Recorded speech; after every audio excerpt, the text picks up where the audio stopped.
Hello दोस्तों, नमस्कार। मैं आरती शुक्ला आप सभी की बेसी भजन लेके आए हैं। आप लोग जरूर सुनना और कमेंट में बताना गीत कैसी है। गाने को फुल वॉच करके जरूर सुनना आप लोग। कैसे जाबू गौरा तू गवानवा हो तोहर भोला बौरहवा। कैसे जाबू गौरा तू गवानवा हो तोहर भोला बौरहवा।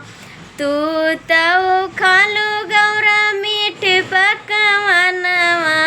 तू तो खालू गौरा मीठ पकवानवा।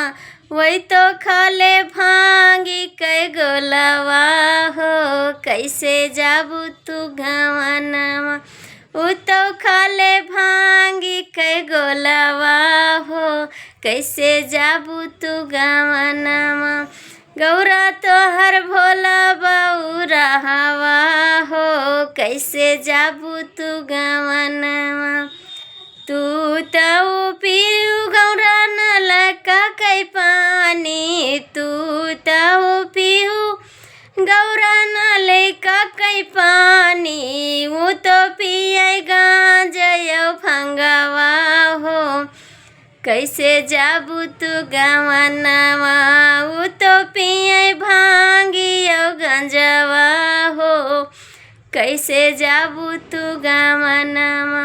गौरा तोहर भोला बौरहवा हो कैसे जाबू तू गवानवा।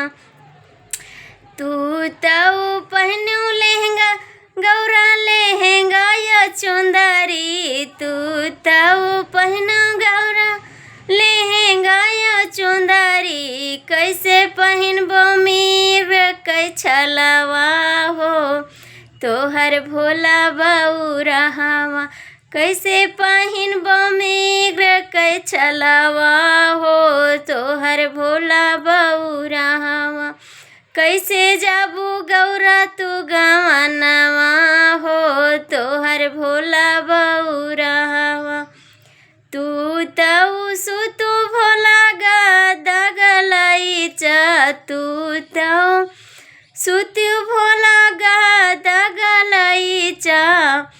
कैसे कसुतबू भांग के छलवा पे तोहर भोला बौरहवा। कैसे सोइबू भांगी के गठरिया पे तोहर भोला बौरहवा। भोला बौरहवा बौरा भोला बौरहवा। कैसे जाबू गौरा तू गवानवा हो तोहर भोला बौरहवा। कैसे जाबू गौरा तू गवानवा